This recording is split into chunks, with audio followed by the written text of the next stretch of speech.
আসসালামু আলাইকুম বন্ধুরা, এই ভিডিও ক্লিপটিতে আপনাদের প্রত্যেককে জানাচ্ছি আন্তরিক অভিনন্দন।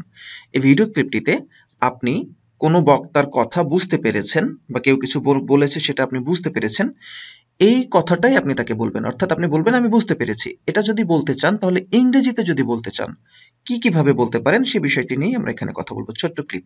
আপনি কারো কথা বুঝতে পেরেছেন সেটি বলার জন্য আপনি ব্যবহার করতে পারেন আই সি। আচ্ছা, আমি বুঝতে পেরেছি। সি। আচ্ছা, আমি বুঝতে পেরেছি। কেউ কিছু বলছে, আপনি সেটা মনোযোগ দিয়ে শুনছেন, এরকম বোঝাতে আই সি ব্যবহার করা হয়। আর কেউ কোনো কথা বলছে, আপনি জাস্ট বললেন আই সি।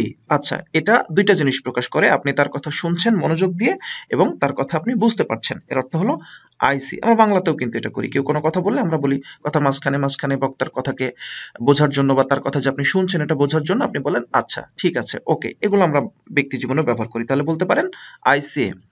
আপনি বলতে পারেন আই আন্ডারস্ট্যান্ড, আমি বুঝতে পারি, আমি বুঝেছি। আই আন্ডারস্ট্যান্ড, আমি বুঝতে পারি বা আমি বুঝেছি। এভাবেও চাইলে আপনি বলতে পারেন।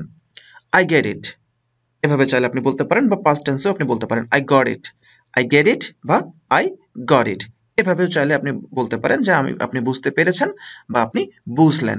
এভাবেও চাইলে আপনি বলতে পারেন। বন্ধুরা, যে বিষয়টা বলে রাখি সেটা হচ্ছে এই যে ছোট ছোট ভিডিও ক্লিপগুলো আপনারা দেখছেন, এই ভিডিও ক্লিপগুলো আপনারা পজ করবেন, থামিয়ে এগুলো নোট করতে পারেন বা এগুলো প্র্যাকটিস করবেন। তাহলে আপনারা আসলে ইংরেজি বলাটা শিখতে পারবেন। আমি বিষয়টা যদি আরেকবার রিপিট করি তাহলে কেউ কোনো কথা বলেছে, আপনি সেটা বুঝতে পেরেছেন, এটা বলার জন্য কি ব্যবহার করতে পারেন? I see, I see, I see, এমনটা ব্যবহার করতে পারেন। আপনি বলতে পারেন I understand, I understand, I understand, আমি বুঝি বা আমি বুঝতে পেরেছি, এটাও ব্যবহার করতে পারেন।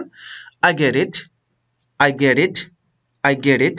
উচ্চারণটা একটু খেয়াল করবেন। আসলে আমাদের বাংলাদেশের মানুষদের উচ্চারণ পুরোপুরি ওয়েস্টার্ন ধাঁচে হয় না, পুরোপুরি নেটিভ স্পিকারদের মতো হয় না, বাট আমরা যতদূর সম্ভব চেষ্টা করি। I get it, I get it, আমি এটা বুঝি, বা I got it, I got it, I got it, আমি বুঝতে পারলাম।